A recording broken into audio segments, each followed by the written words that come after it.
Tyler tonight either, huh? Everybody's gone. He's here last time. Was he? It was. That's gonna drive me nuts. What?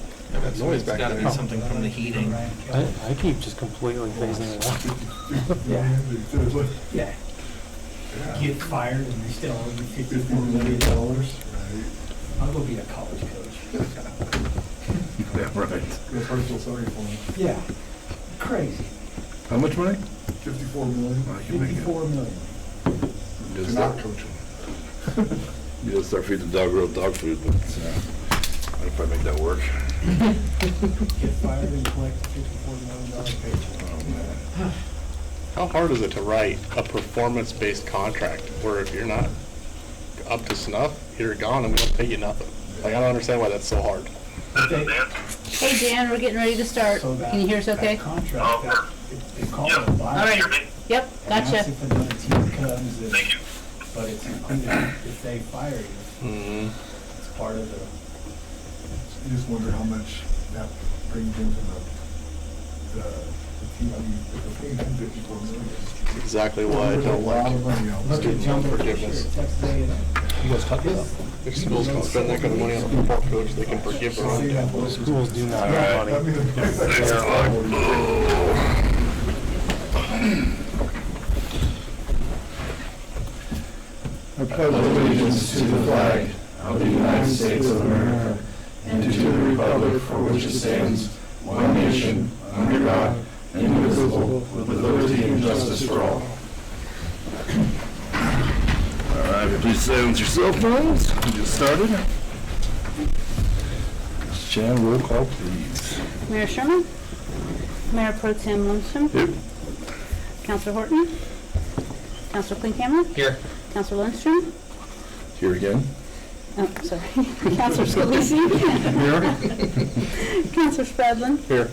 Counselor Tyree? Here. Oh, it's going to be a long afternoon. All right, approval of agenda. Looking for a motion. I make a motion to approve the agenda for the regular meeting October 27, 2025. Second. Roll call vote. Counselor Scalisi? Yes. Counselor Tyree? Yes. Counselor Klinkhammer? Yes. Counselor Spradlin? Yes. Mayor Pro Tem Lundstrom? Yes.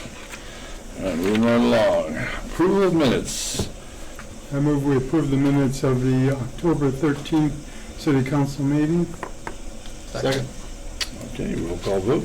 Counselor Klinkhammer? Yes. Counselor Spradlin? Yes. Counselor Scalisi? Yes. Counselor Tyree? Yes. Mayor Pro Tem Lundstrom? Yes. I'll get it right before the end of It's the all meeting. good. Get it right twice for you. All right, visitors and delegations. Citizens are invited to speak to council on any item that does not have public hearing scheduled. There's a 5-minute time limit per person unless otherwise noted by the mayor. Please note that no formal action will be taken on, excuse me, an item that is not on the posted agenda due to the open meeting law provision. However, they may be placed on a future posted agenda if the action requires.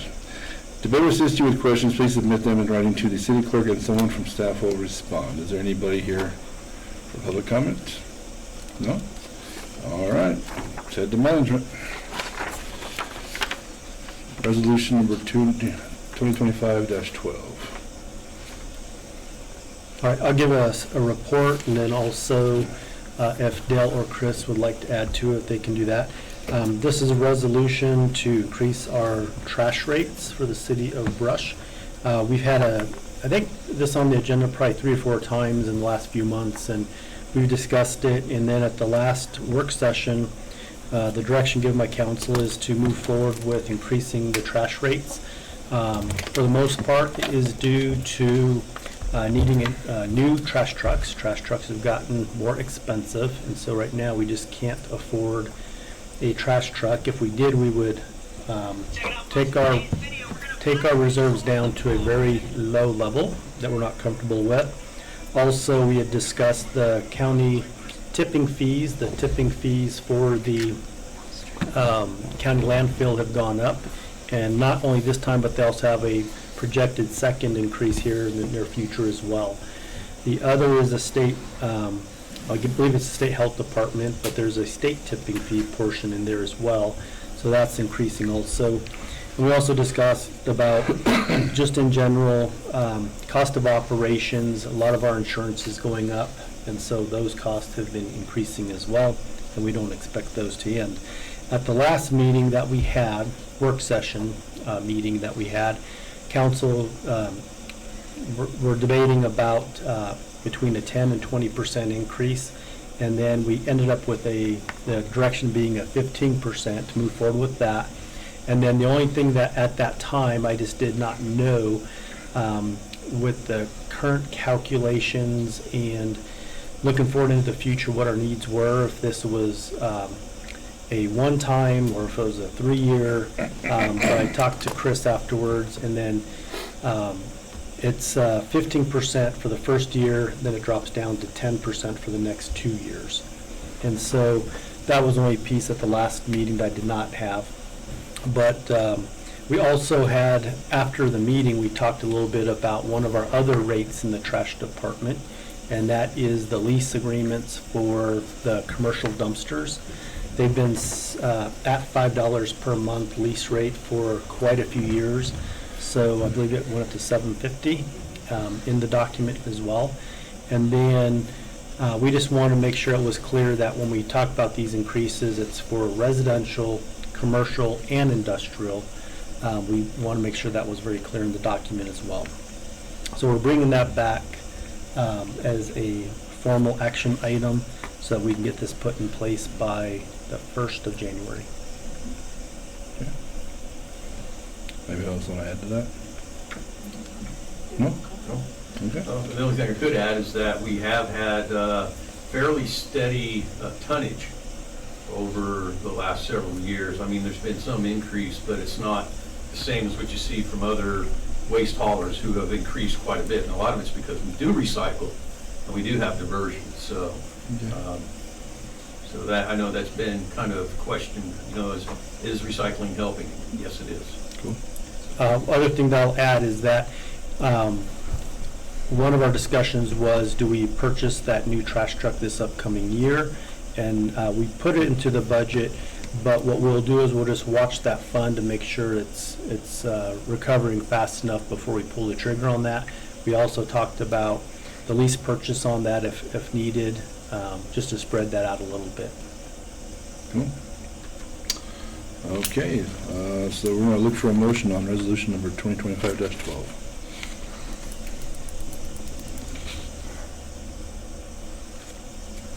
I move to approve resolution number 2025-12. Do you need me to read the whole title? Yes. A resolution modifying rules and regulations for the collection and disposal of municipal solid waste by the city of Brush and establishing charges. Second. Okay, we got a second. A discussion. Anybody have something to say? No? All right, roll call vote, please. Counselor Tyree? Yes. Counselor Clinkhammer? Yes. Counselor Spradlin? Yes. Counselor Scalisi? Yes. Mayor Pro Tem Lindstrom? Yes. All right, next, Councilor Spradlin, Finance, please. I move we approve disbursements and payroll for October 14th, 2025 through October 27th, 2025, totaling $1,348,015.34. Second? Discussion? Roll call vote. Counselor Scalisi? Yes. Counselor Tyree? Yes. Counselor Spradlin? Yes. Counselor Clinkhammer? Yes. Mayor Pro Tem Lindstrom? Yes. All right, next we go to department head capital improvement presentation. Okay, I'm up first. Thank you, everyone, for accommodating me because I have to go somewhere else. We're going to start off with the street fund, and we are looking at the purchase of 2 Kubota utility vehicles. Right now, our existing Kubota, the engine's blown on it, the tires are worn out, it's seen its better days. And so now when we go and try to spray weeds, we've got to use the pickups. We've got to, when we go clean catch basins, we've got to use the pickups. And that's not the most efficient or effective way of doing that. So we will be looking at wanting to purchase 2 of these Kubotas to kind of assist in those areas. And so the budget request is $60,000 for 2026. Next in the street department, and this is actually 4 different departments. This is really the stormwater department, and it is the replacement of our snow blower. We purchased the one we had back in 2017, and of course it's pretty hard on it when you're constantly hauling chunks of ice and stuff like that, they tend to wear out. And we were really planning on replacing that snow blower in 2027. However, the mechanics looked at it and said, hey, this might be its last winter. So we're looking at wanting to do that. We're looking at a projected cost of about $185,000. However, with that, we split this amongst 4 different funds: the street department, the water department, wastewater department, as well as the stormwater department. And the reason we do that is because we need that snow off the streets. We've got to be able to get to those valves if we need to. We need to get to those manholes and open them up if we have to. Plus, we want to make sure that the streets are clear for public safety. And so each one of those funds would be asking to contribute $46,250 for this replacement of the snow blower. I'll come with Okay, after that, we're moving on to the water fund, unless there's anything else for the streets. Okay, with the water department, this is still a continuation of previous years, and that is our water meter replacement program and meter reading equipment upgrade. The intent is to eventually move everything to a radio read system. That way we're spending quite a bit of resources in terms of manpower, having to go out there and walk the streets and read and touch read every single meter. Whereas when you have a radio read system, you can just kind of drive around the town over a period of an hour with one person in a vehicle, and it picks them all up. And so that's where we want to go with that. And so we're currently at about 70% complete of replacing meters at this point in time. And so this is just a continuation of a multi-year project. And so with that, we will be asking $171,000 for budget year 2026 to continue this program.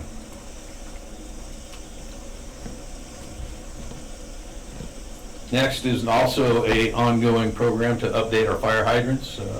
As you may be aware, even last night and even tonight, we're out exercising our fire hydrants and flushing the water mains and everything like that. And eventually we find a fire hydrant that's probably not in the best shape, and so this just allows us to continue to upgrade our fire hydrants, make sure they're in good working order.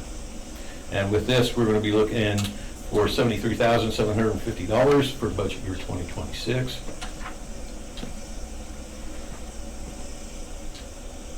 Next is also a continuation of a project that was approved for 2025 but did not get done this year, and that is install some monitoring wells north of the well field. And as such, we are looking at about $35,000 for this monitoring well installation in the budget year 2026. The whole idea is these are century wells, not century like in 100 years, but century like in, we use those to determine, if we see something that's changing, we have time to react to it. And so we weren't able to complete that this year, but hopefully we can get to that at the beginning of next year as well. Next in the water department is our well field electrical grid repair. Currently, we have 11 well field electrical grid poles that we need to replace. In previous years, each one of the well houses had their own meter, electric meter. And Morgan County REA said, you can save a lot of money if you just go to one master meter and then you just feed out from there. Well, when we did that, that grid became ours, and it's not Morgan County REA's to upgrade or maintain. And currently, and to put it in perspective, we have 73 power poles out there throughout that well field. And just like in town, these power poles here, after a while, they've reached their end of life and they need to be replaced. And we currently have 11 of these poles that need to be replaced. Plus, we've also determined that there's a couple of transformers that are starting to look a little iffy, and so we want to get those replaced as well. So this is going to be a multi-year project from 2026 through 2029 for a total of about $300,000, and we're going to ask for $75,000 in budget year 2026 to at least get these first 11 done and 2 transformers replaced.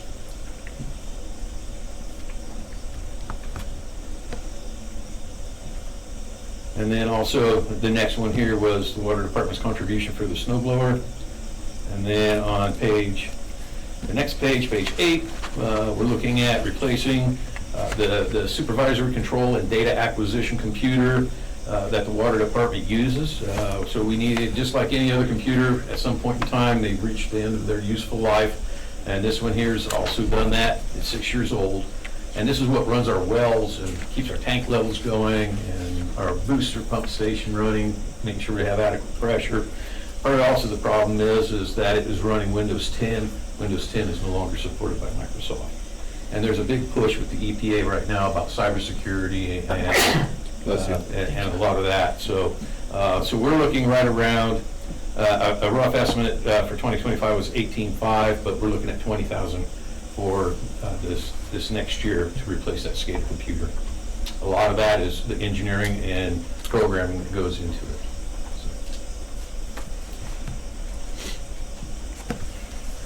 Next in the water fund is our ongoing new water source treatment facility, our RO facility. And so what we're looking at is constructing of an RO system, a building, and a brine disposal well. I think we're all fairly familiar with this project, but just as a recap is that in order to provide sustainability and resiliency, we're looking at being able to get another water source. That well field's our only water source. And if something was to happen to it, then we're without water, and we will have to be trying to figure out how we're going to get water. And so to provide that resiliency is to be able to take some lesser quality water that's in the South Platte alluvial. We will reverse osmosis that, and then we'll blend it with some water so it's pretty much the equivalent of what we have right now in terms of quality. And then we have to be able to take and dispose of that brine. That brine is not able to be disposed of very easily or inexpensively, and so we are looking at a deep injection well about 8,500 feet. So, and that's a big chunk of money right there. So.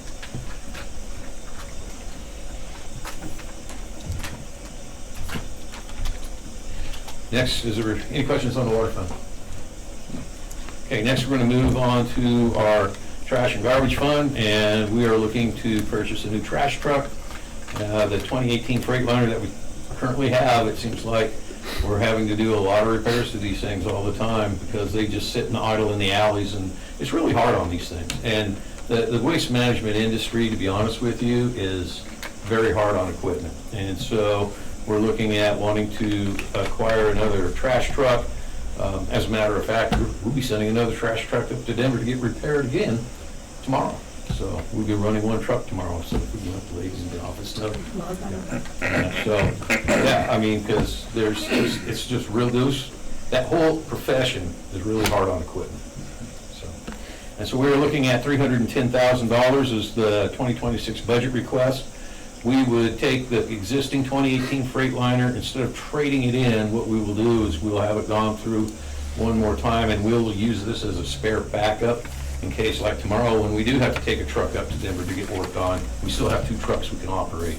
Also, you take, for example, like on Thanksgiving, we have the half day before Thanksgiving, we got Thanksgiving, the Friday after Thanksgiving. So when Monday comes around, we got 3.5 routes we got to try to pick up.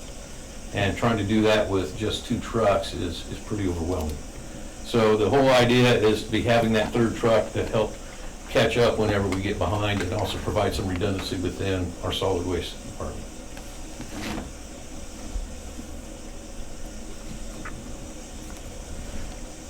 Next, we move on to the wastewater fund, and this is an ongoing project, it seems, the influent pumps replacement. We currently have 3 pumps that take the raw sewage and pump it into the facility, and they alternate on 24-hour cycles. But these pumps are in a very abrasive and abusive environment, and so at some point in time, right now they're 15 years old, and they're starting to wear out. And so we're wanting to start replacing these slowly but surely. So for the 2026 budget year, we're looking for $30,000 to help replace these pumps. And again, with wastewater fund, is the replacement of grinder pumps. A lot of times we have a lot of very stringy material that's down at the wastewater plant, and it's also very abrasive. And so with that too, we need to be able to move a lot of this material around, these biosolids that we're generating from the raw sewage. And they're pretty much at their end of life. And so we're looking at wanting $8,000 in budget year 2026 to replace some of these solids handling pumps.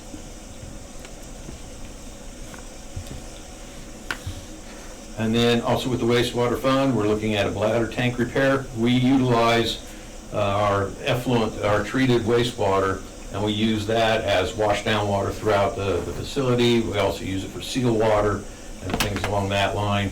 And just like if you've ever been on a farm and you had a well pump, you also had a bladder tank of some sort to provide you that constant pressure. And this one here is just worn out.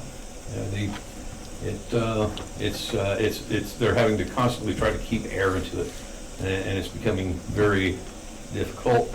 So for budget year 2026, we're looking for $15,000 to either repair or replace that one.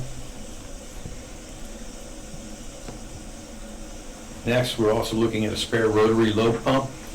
Sometimes when we run these biosolids, they get thickened to a point to where they're very difficult to move, where you can't do it with a usual centrifugal type style pump. And so this here is more of a positive displacement pump, these rotary load pumps, but they too, again, just like anything at a wastewater plant that's moving water and solids around, they tend to wear out.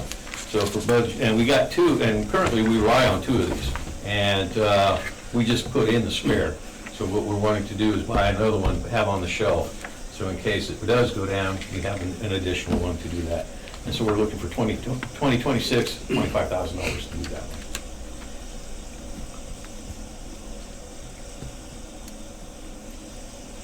And in wastewater, we're also looking at a pickup truck replacement.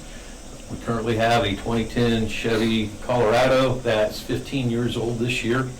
And so we're looking at, for 2026, to replace that. And so $70,000 for a pickup truck replacement.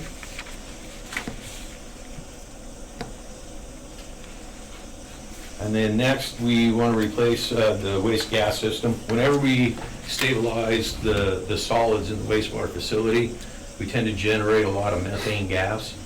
And with that methane, we have to burn it off. Otherwise, we can't allow it to accumulate, because then it becomes an explosive hazard. And so the current waste gas burners is old. It came from the 1956 facility down at what is now the DOW parking lot. And so it's been around since 1956, and it's not working properly. And this is a safety thing. So we are looking at, for 2026, $130,000 to at least replace some of this methane handling equipment. And this will be a multi-year project as well, going into 2027, another $60,000.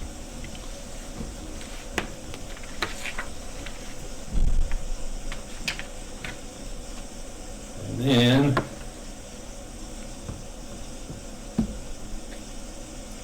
finally, with our stormwater, as I stated earlier, replace the snow blower. And we'll split that amongst 4 different funds. That way, everybody gets to pitch in, because it's really a critical piece of equipment for all these 4 funds. So with that, I'll entertain any questions. Yeah, I got a biosolids dewatering building and press for, Oh, did I miss that one? yeah, 6.2 million. How did I miss that one? Got the wrong one? Oh, here we go, yes. And so one of the challenges we've had with this treatment facility, and as we also grow, is that we're always generating solids. That's one thing about wastewater. You're always generating solids of some sort. Whether you're removing the trash out of the wastewater, or you're getting rid of the grit out of the wastewater, you're converting the raw sewage into biological solids, and then you got to stabilize those biological solids. And so there's always solids being generated.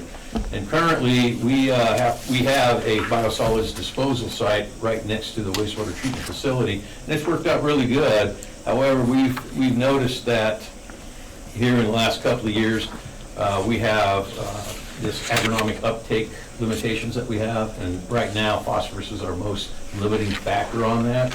And so at some point in time, we're going to have to stop applying as much as we do to this site and let the plants take up those nutrients and kind of bring those levels down. And what we want to do is use our English farm as an alternate biosolids application site. However, we can't be hauling liquids out there. So what the plan is to make what is called a cake out of these biosolids. And so we are currently also pretty much done with design. I mean, we're at 90%. So we're ready The engineering went faster than the funding, and we're currently looking for funding to do those two projects, both the solids handling expansion as well as our RO facility. Engineering's pretty much completed. It just went faster than the funding has. So, okay. Thank you for bringing that up. Sorry, I didn't see, I don't know how I missed it. No, that's okay. Okay. Any other questions? Okay, Thanks, Dale. thank you. All right, next, Ms. Chris Bostrom. They said you're supposed to take the lead at first, so. I think Dale just jumped in, so Oh, it's okay. you can do All right, how about Police Chief Brendan Prince?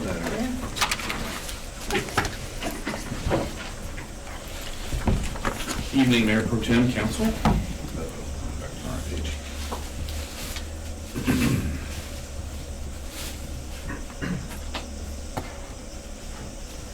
Uh-oh.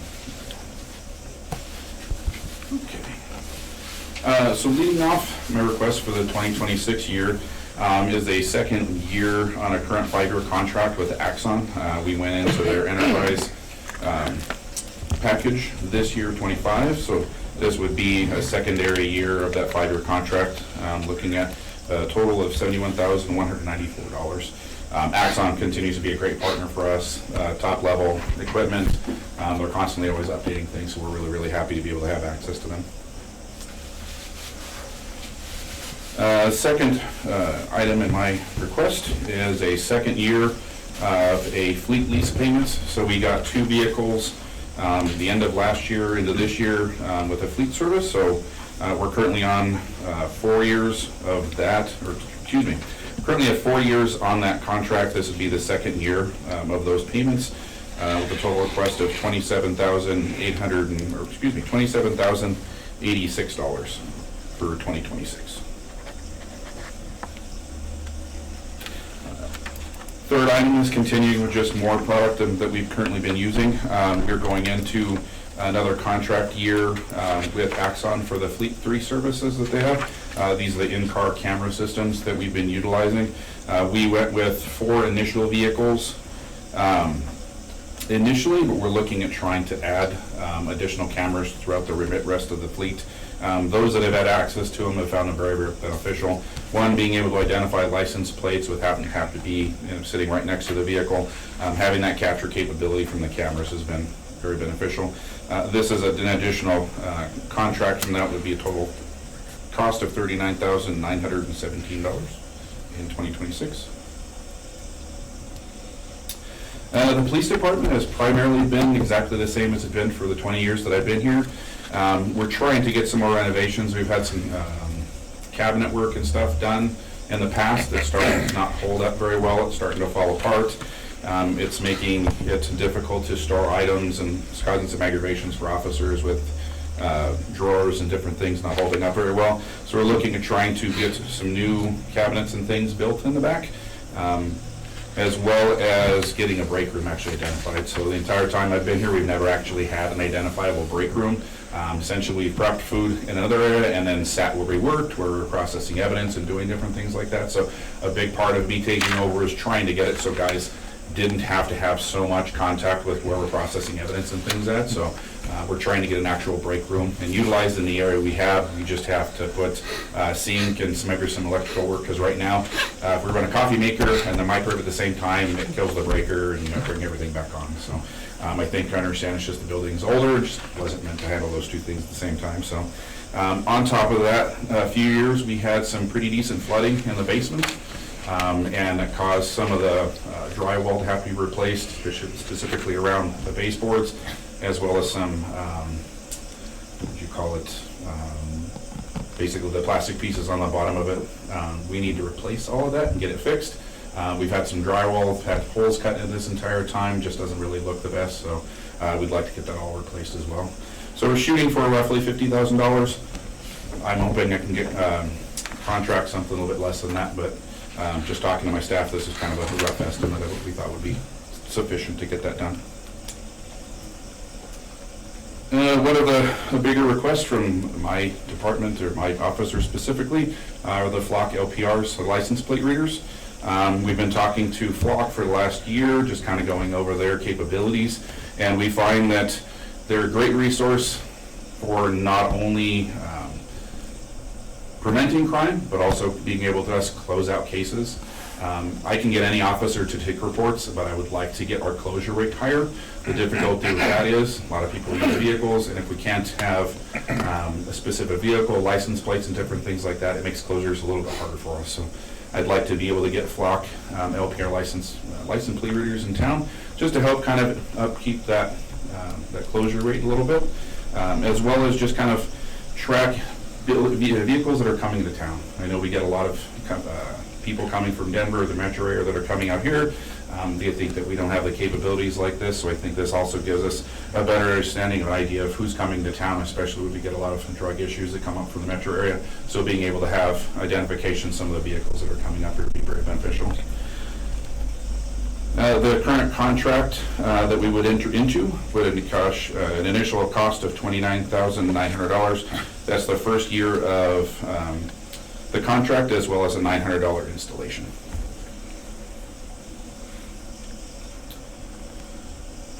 With 2026 now approaching, hopefully we'll be getting into Central Square. It's the new RMS CAD system that we've been getting into for the last year. A part of that is to get digital tickets. So we've tried one vendor previously, and it just didn't go very well. This company just wasn't very responsive nor helpful when actually getting it up and running. Digiticket is another software currently used by Fort Morgan Sheriff's Office. I want to say Wiggins and Sheriff's Office and Fort Morgan and Wiggins, I believe, all three are currently using Digiticket. It just gets us transitioning away from the multi-carbon copy tickets to actual digital tickets. Speed up contacts, speed up things so officers can get out of stops, and increases officer safety. Less time you have to spend looking down at paper, writing it out. Hopefully it speed up a little bit. Quoted cost for Digiticket, which would be only in 2026, would be $21,000 for implementation.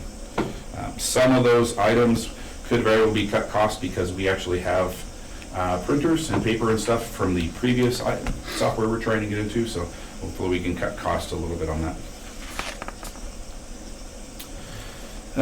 Next on page 26, we have been utilizing primarily Fort Morgan's K-9 for an extended period of time. We've called Officer Quick here quite a bit. My department would like the opportunity to be able to get an in-house K-9 officer. I think it's a great resource to us to have locally, just so we're not overburdening the other agencies for calling them out.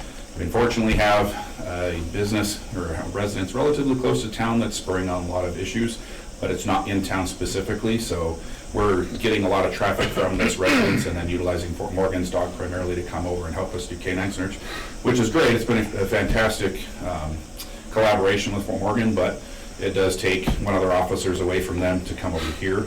And on top of that, I want to give one of my guys an opportunity to step up and do something.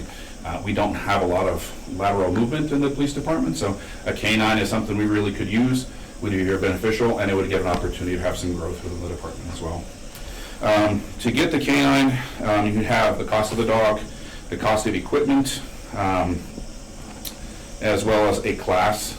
We actually have a vendor, he used to be a former officer with us, that does do dog training, so he's actually talked to us about utilizing and getting the class for free, and in light of buying a dog from him. So we've been talking to him for the last couple of years, just getting to that position, so we can potentially save some money on that. The big cost of this whole thing is to outfit a vehicle, because we currently don't obviously have a K-9 unit anymore. The pickup we did have was retrofitted to fit just a regular patrol vehicle, and so it no longer has any of the implementation on the back of it that a K-9 typically needs. So total cost, rough estimate for 2026 would be $143,000. Again, that would be for the dog, the training, equipment, etc., as well as the vehicle. Anybody who was here was aware of Officer Ross Blank. That was the primary officer in that semi-related incident that happened a number of years ago.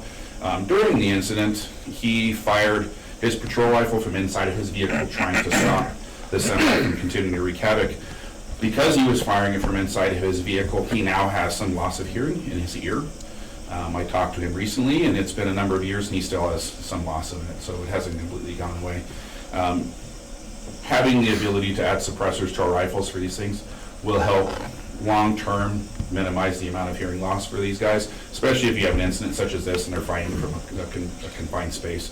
The amount of pressure obviously on your ears can impact them for a really long time. So if I can do something to help minimize that so they have a better quality of life through their entire lives, I'd like to do so.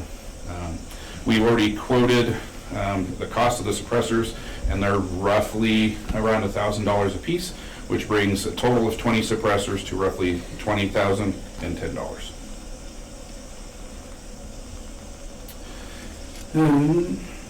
Next, our in-car computers. So we've been using MDTs now for approximately, I would say, 6 years now, and we've never bought new computers. We've always gone on eBay and bought stuff a little bit cheaper. Unfortunately, I think that's kind of caught up a little bit. We seem to have computers going down a little bit quicker, and it causes a lot of aggravations for not only us, but our dispatch centers as well, who are expecting our people to be on MDTs and utilizing the computers. But if touchpad's not working or the screen's going bad, it causes aggravations on everybody, and it makes it difficult for my officers to be able to do their job very efficiently. So I'm looking at wanting to replace the computers we currently use with new ones. They're probably the same make and model, but just buying them brand new versus cheaper at a cost of it. Total cost for all the computers that we would need will ultimately be $22,500 in total. And last on my list of requests would be new patrol vehicles. So staffing has maintained at a decent level. We're now getting to the point to where we almost have enough vehicles for every officers. We're not quite there.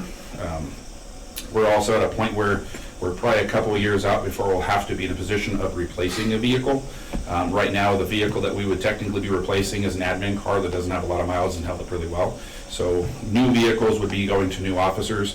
We spent a lot of time trying to get new cars, which caused us to use multiple cars more consistently. I mean, it wasn't uncommon for us to have cars running 24 or 48 hours just because of a short rework. So with more officers, I believe we need more vehicles. So maintain them better, they last longer, and it just makes it easier for officers to be able to have access to their equipment. And sharing cars it's a little difficult at times on top of the wear and tear. So I would look at trying to add 2 vehicles in 2026 for the cost of $220,000. That's including the state quoted price for a couple of the vehicle types that we currently use. I'm hoping also obviously be able to bring that down if at all possible. But it also includes the fleet camera edition, as well as the outfitting that we typically pay for, which unfortunately is everything else continues to get more expensive every time I look. So with that is everything for my presentation. If anybody has any questions, concerns? That flock system's the same one you gave the presentation with not too long ago, right? The flock system? That's Yes, the sir. same one you did with? Correct. Yes, sir. And I'll be back for the next part. All right, Lance Schwint. Just got a few here. The Parks and Cemetery, they are in need of a new trailer that they haul their lawnmowers with. The current one's about 20 years old and it's sagging in all the wrong places and stuff, so they're needing to get a new trailer that would just be a little bit more user-friendly. That was for $7,500. This one is a repeat from last year. It did get funded, but when we went to replace the laterals at the pool, they had almost tripled in cost. So we do need, the laterals are just little, they're kind of like PVC pipes with small holes in it, and it helps with the filtration system of a swimming pool. You got to do it about every 8 to 10 years, and we haven't done it since 2014. So we would like to get that done. And like I said, it was something that was funded last year. We had under budgeted for it, and we felt like we could get by another year, and so we're coming back to you for this request for the swimming pool. That's for $25,000. The next one is we want to get on a cycle for a Kubota replacement. We are going to be asking for partial funding from the Joslyn Needham Foundation.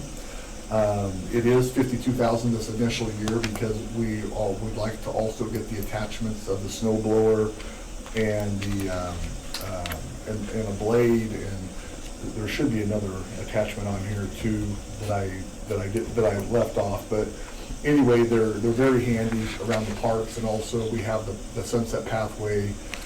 We have several other pathways around town, and it's just easier than using a pickup with the blade and stuff as far as snow goes, and then within the parks and stuff, just, you know, you're able to get to the work site a lot easier than parking and then having to walk all the equipment to the place. So the Kubotas are, I think they're more useful than pickups and stuff for us, so. The next one is another lawnmower for the parks and cemetery, for $30,000.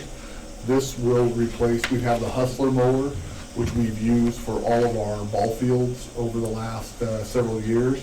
It's getting older, and we do now have 2 additional fields, so that it'll be being used for those 2. The Hustler would be kind of a secondary mower that we would like to keep in stock, and in case we get lots of rain or whatever, we'd be able to utilize it as just kind of a backup. But we are looking to get another mower this next year. This next one is our playground renovation projects. Over the years, our playground equipment has been kind of neglected, I would say, and so last year we started pulling old pieces out and trying to replace them. What's great about a lot of these playground companies is that they, towards the end of the year, they offer grant programs, and some pretty cheap because they're trying to get the old stuff out. So we've been trying to utilize that so we still get quality equipment and replacing some of our older stuff, and we'd like to do that over the next several years. So we are looking for $50,000 for that, and that's out of the Conservation Trust, which is our lottery dollars, plus a little bit out of the capital reserve also. The scoreboards at the Joslin Needham softball fields, on the infield, it no longer works at all, and on J field, a lot of times it's going in and out, and you know, they're 20 years old.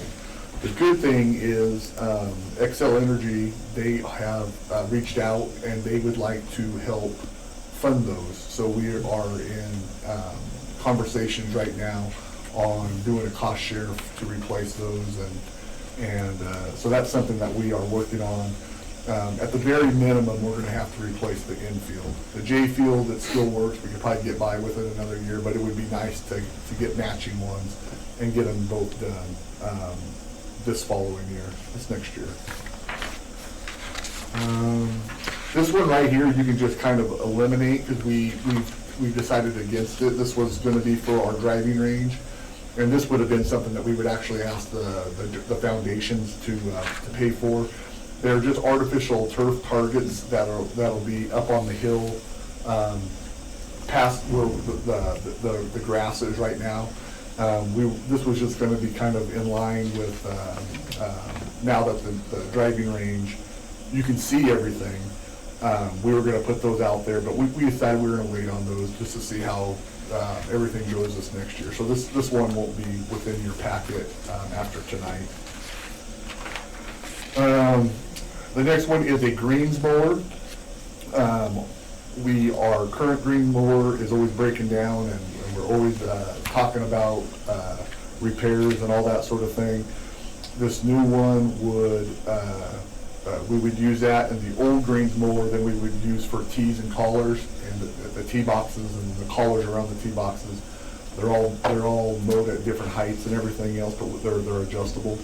This is a project that would be, the majority of it would be funded by the foundation if they so choose. We're asking for $50,000 of the $65,000 price from the Joslin Needham and the Pettis Foundation. So it would only be a $15,000 request through the city budget.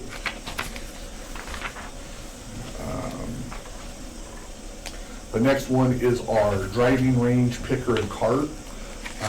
Somehow during the construction of the pond, somebody drove over our picker and so it ruined our picker, and so we have welded it and made do of it, but it is not really functional for us right now.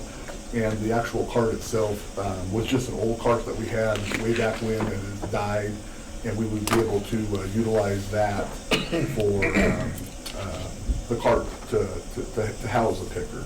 This, again, is going to be another request from the Joslyn Needham and Jack Pettis Foundation. The majority of that cost would come from them, and just a very, very little of the cost would come from the capital reserve that we're requesting. The very next project, of course, is the Prairie Trail Park, the continuance of that. We're hopefully still going to be able to get those back, well, we will be able to get the backstops in, and it's going to be usable for practice next year.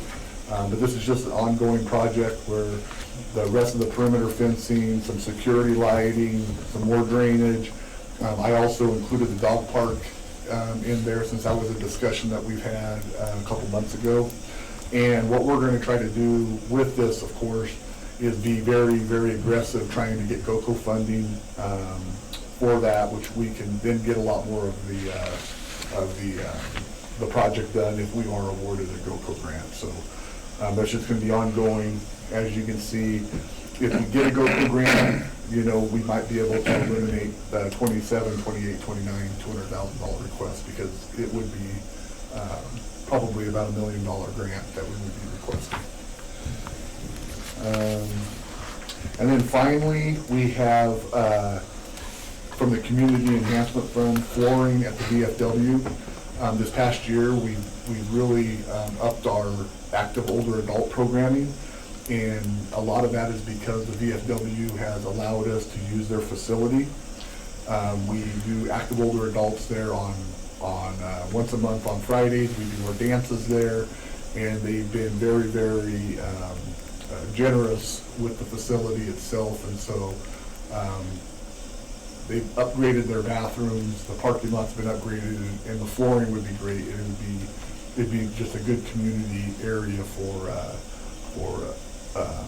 programs and events that we'd like to do. So that is my last one. Can I answer any questions? Nope. All right, thank you. Excellent. All right, next up, Fire Chief Ray Urick. Good evening, Council, Mayor Pro Tem Lundstrom. 3 requests for you tonight. The first one being the replacement of 920, which is our oldest engine. It's 17 years old currently. It's not due to be replaced till 2029. However, we know what the cost on the fire side is doing. So currently, we got a quote to get an exact model like we have now, $1.3 million to replace it this year. However, we have an opportunity to purchase a Type 1, Type 3 engine that is being sold right now on the market for $672,174. This would be done on a lease purchase, and this would be a deployable unit. So when for instance, when we went to Meeker, that truck could be utilized on deployments, which would in turn put money back into the fire equipment fund, or we make a new fund for the wildland team that money goes into and is utilized for upkeep on that truck. If we wait till 2029 to replace that truck, we're going to be looking at 1.5 to 1.6 million. So we're looking at a cost savings doing it now versus 2029 of $600,000 to $700,000. The only issue is with the truck is will be built by the end of the year, so they're advertising it, so it's a first come first serve type deal. So if it's approved, it needs to move faster than the normal budget process. So there's that one. The second item is to replace our Cascade system and get 10 extra air bottles. Our current system is 20 years old, and it has served its purpose, and we're constantly having to dump money into it the last few years to keep it running. The cost of that project, total, is $93,584. However, I turned in a request to the Joslyn Needham Foundation, and they have granted a 50% match for that project. So the total cost would be $46,792. I'm going to Rural Board next month to get them to contribute 25% of the 50% that the city would put forward, so it only be a 25% cost if they partner. The last one that wasn't in the packet initially, that we should have now, I put the wrong dates on it, is to start replacing our mobile units in our units. We went with the new radios that are multi-band capable. Our current mobiles in the units are not multi-band capable, so this will be a couple-year project to get all of these switched out. So we're asking for $25,000 in 2026 and $25,000 in 2027. And that is all I have, if you have any questions. That truck's it's a new truck, right? Yes, it's a brand new truck. And the plan would be to keep the old one, to have as a backup. We get points for having 3 engines when it comes to ISO, so it helps keep insurance costs down for homeowners and business owners. So the plan would be to keep that truck as our 3rd engine, as a reserve in case one goes down or the other one goes on a deployment. We have that other engine in town ready to serve the community. Very good. All right. Next, we have Deputy City Clerk Chan McCall. Or are you going to do the chief? I have one portion of it. Okay. Okay, so one is the licensing software Lorenda presented a couple meetings ago. This will help us out with our liquor licenses, amusement licenses, several different ones, food truck permits.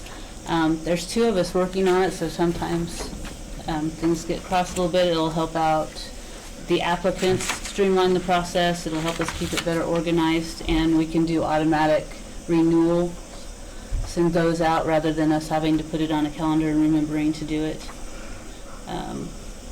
So I think it'll just help streamline things, make it more efficient both in the office and for the customers. And that's all I have. If you have any questions, Did you have the rest, I can Chief? try to answer.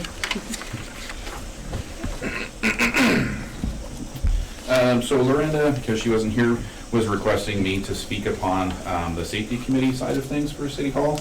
We put together a safety committee for the city in the event that we have any kind of a violence incident here.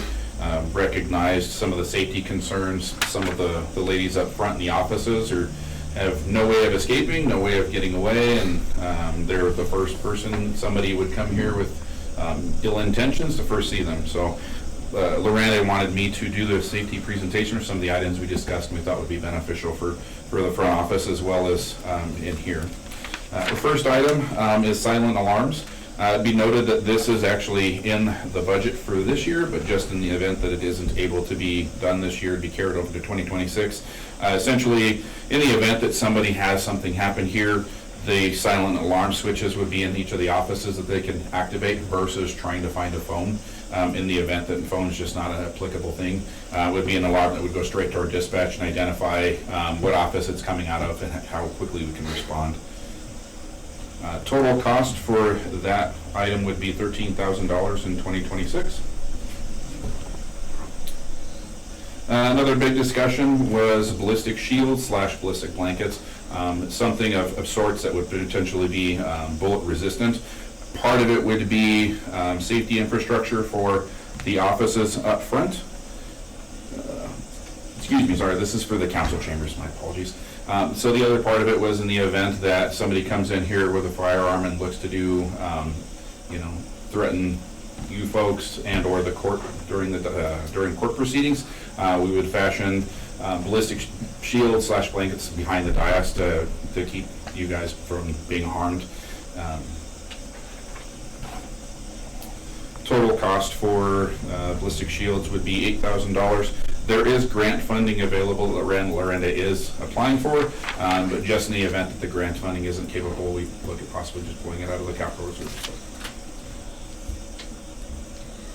The second part of the ballistic shields would be for the front offices. Again, I say if somebody comes into the city hall unhappy and angry, the first doors they're going to see are Lorenda's, going to be Chris's, going to be the ladies up front. So utilizing and giving them something that they can get behind and hide behind, I think would be very beneficial. Fortunately, industry standards identified that this isn't a case of if it's going to happen, it's when it's going to happen. So I think it's very important to do what we can to maintain some kind of level of safety for the ladies up front who are going to be the first people that are going to see things. Police department, we're behind a locked door. We're not going to initially see them, so we'd like to make sure that everybody is safe in the building. The ballistic shields in these cases would be placed behind the desks, so at least they have something to hide behind that would potentially give them some cover while help is responding. Total cost for these shields would be approximately $8,000. Again, there's grant funding available that Lorenda is applying for, so hopefully she's able to get that. But in the event, the capital request is being made. Lastly was an effort to provide a safer way for you guys to exit in the event that you have to exit and see. Obviously, you don't have any viable door really close by, so the discussion was to potentially put an exit door on the other side of the dais back behind here. This particular request would put a door back there so that you guys can make way and make that direction if you need boots in order to escape.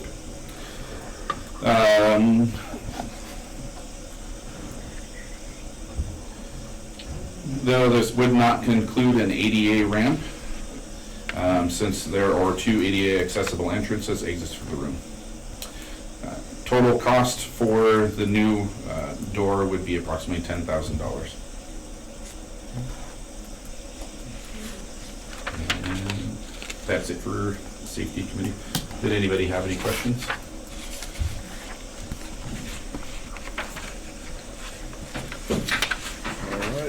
Next we have Monty Torres. Oh, yep, one from Kim Dykes, actually. The one from Kim Dykes is a compensation study that she's requesting. The compensation study, two Mountain States employers, they recommend it being done every, anywhere from 3 to 4 years. And the last full one that we truly did was in 2014, so it's been quite a while. And then in 2020, we did kind of a partial back then, and then every once in a while we just do quick updates or ask some questions. And it's part of our city code, to do compensation studies, but it's as needed. It doesn't really tell you exactly when. The recommendation is from Mountain States on the 3 to 4 years. How it has helped even just recently when we had a department come in and they were had concerns about their pay, and they had done their own research. We were able to discuss it with them, and then also just let them know that we had sent all that information to Mountain States, and then it kind of resolved that situation that they were being paid in the right range. So it does help. $20,000 is on the high end, and there are different levels of compensation study. There's compensation where it's total compensation, including your benefits, to see where you stand.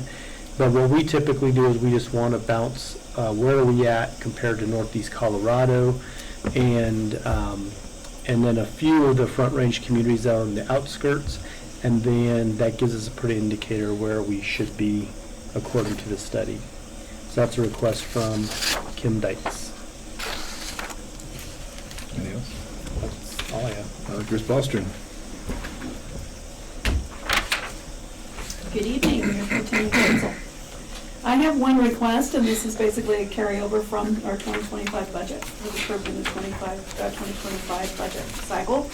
And that is for the purchase of the new electronic financial software, our new ERP program, which will help to support our general fund, accounts payable, accounts receivable, utility billing, and cash management. I hope to secure a contract with a vendor here before March of 2026, before the costs increase, and we can start that process.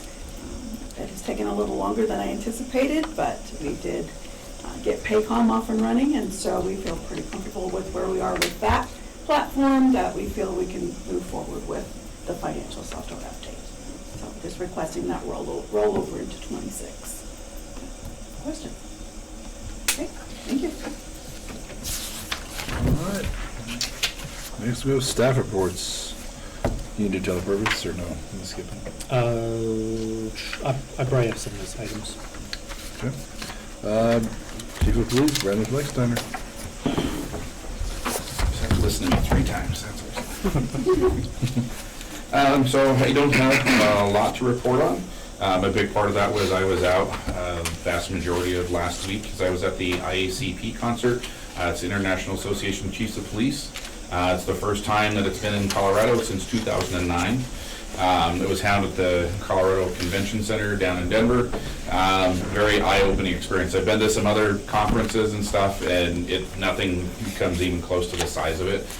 They had, I don't know how many people, the estimation was usually 15 to 20,000 people, but it's from all over the world. So I've seen officers from Nigeria, South Korea, Brazil, all over the place. It was a very eye-opening experience. And the nice thing was it's great for networking, so I get to talk to a lot of officers and a lot of other chiefs and deputy chiefs from other agencies. It's nice to, unfortunately, hear another agency from Minnesota having similar issues and difficulties that we have in Colorado. So, when you have a certain particular issue here and locally, it's not just us, it's pretty much all over the place. So it was always nice to see. And the exposition hall they had was huge. I mean, it's any number of different things. You see stuff on TV that law enforcement using, there's something like that there. Helicopters, Bearcats, even I don't even if anybody's seen the little robot dog thing that kind of just walks around. They had one of those that was walking upstairs and opening the doors and stuff. So very, very cool. I was very fortunate to be able to attend that. That was really nice. As I said, that ate up pretty much that entire time last week. Nothing major really for the police department over the last short period. The thing we want to kind of make an error, we're partnering with the Fort Morgan Police Department again this year to do Blue Santa.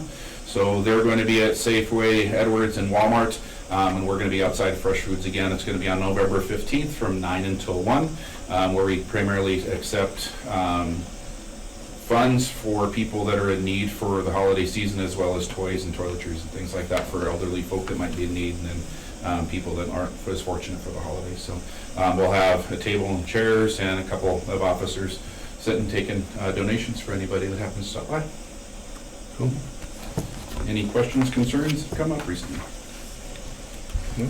Nope. Thank you. Thanks, Chief. Fire Chief, Ray Urick. Just a couple items. So the member that was in the hiring process, he completed and passed his physical ability test. So he's on the department now. Caden is his first name. So glad to have him. So that puts us at 34. Wow. And then we had our inspection on the training center, and everything went well there. There was no issues. So it won't be due for 3 more years, but instead of a $4,000 cost, we might be looking at $40,000 to $50,000 if he can't get what he's working on through. So we should know in the next couple of months if the structural engineer that he's working with to keep the cost down is going to go through or not. So we'll know more then. And then if anybody has any questions. Thanks, Chief. Lance Schwint. Just a couple things.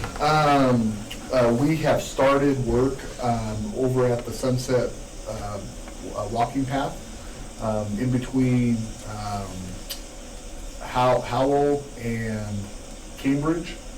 There's an alley that goes through there, and we've had a lot of calls lately about cars driving too fast, so we were trying to put a little area in there that will make drivers a little bit more aware that a walking path is crossing that. So there's going to be a concrete pad, and we are going to put in yellow stripes or paint, or we haven't really came up with exactly what we're going to do, but just to make people aware that that's not just a fast thoroughfare roadway, because we feel that it's just a matter of time before someone driving a bike or walking gets hit as cars go through that. So We do have someone working on that now, and hopefully it's going to be completed by this Friday. One other thing that we are working at and getting a plan put together are the islands downtown. We are planning on doing one of the islands, making sure it's what we want to do, and then continue with the rest of the islands if it does turn out the way, or we're going to do two of the islands. Those work out, then we'll do that third island. Just to make it dress it up a little bit. There's a lot of irrigation issues, and it just doesn't look all that appealing right now, but we're hoping that by the time we get done with what we want to do, it'll look a lot better, and the community it'll look a lot better than what it does right now. Couple things with the active older adults. We have our monthly AOA meet and greet this Friday at the VFW. East Warren County Hospital will be, Linda Thorpe will be presenting. She'll be talking about the Wellness Wednesdays that they have at the hospital, and also some other programs they have. Answer any questions. She's got some giveaways and stuff. We'll also be serving breakfast burritos at this one, and then coffee also. And then this Sunday, we will be hosting a dance at 2 o'clock at the VFW. It's $10 per person, and that money goes to help pay for the band and everything, but that's going to be over at the VFW at 2 o'clock. And we are also, the Course Cafe is going to be back open starting Tuesday. We just replaced the floor in the kitchen, and we are going to be selling burritos. If you could pre-order them, they're $5 a piece or $55 for a dozen. And you can email me at lschwint@brushcolo.com to get your pre-orders in. Also happening this weekend on Saturday, we will have our Halloween par 3 golf tournament over at the golf course. And this past week, we started our youth basketball program, so quite a bit going on at this point. So that's all I got at this point. Any questions I could answer? Thanks, Lance. Lance. Thank you. Did you want to do Dale's with yours? Yep. All right, Chris Bostron, Finance Director. Good evening once again. Just one reminder for all of you, our our budget retreat will be coming up here on November 12th, which is a Wednesday evening, beginning at 6 o'clock. We will be having a meal served as well, so be sure and come a little bit early if you can, but hopefully we'll have a good opportunity to discuss the budget and have a thorough overview for you. Anything for me? Great. Thank you, Chris. All right, now Kim Chandra-Call, Deputy City Clerk. I just want to mention the first part of the meeting was not live streaming. We had a bad connection and it wasn't going, but I did get it going when we started doing the capital reports, so hopefully it's still going. All right, Dan Crowd, you still there, Big Papa? I am. Thank you, Mayor Pro Tem. I don't have anything to report, but I'm happy to answer any questions. And I did want to apologize to you guys for not being there in person. But thank you for working with me. Any questions, guys? All right, thank you, Dan. Molly Torres, City Administrator. All right, just one item for Dale, just a reminder about the leaves. Today, the leaves are falling like crazy. So if you just bag those up, just put them next to your trash cans on the regular pickup days, and our guys will pick those up for you. And we'll do that through November is typically when we do that, till we end that. So hopefully everyone takes advantage of that. Other item, along with the walking path that Lance was talking about and that crossing there, we also had some neighbors up in that area talk about e-bikes. And so I guess e-bikes are becoming a lot more popular. They're getting faster and faster. And so something that we'll talk to Chief about, I don't know if there's any rules about those, but they're getting pretty fast and they're zipping around everywhere. So just need to make sure we're safe. Are you talking about the renting, like ones you can rent, or? I think there's electric bikes. They're electrical assist bikes. There's a number of kids in Oh. that neighborhood that have e-bikes and ride them around. essentially a bicycle that has a battery on it, and then as you pedal it up, it stores energy, and then you don't have to pedal anymore. Yeah.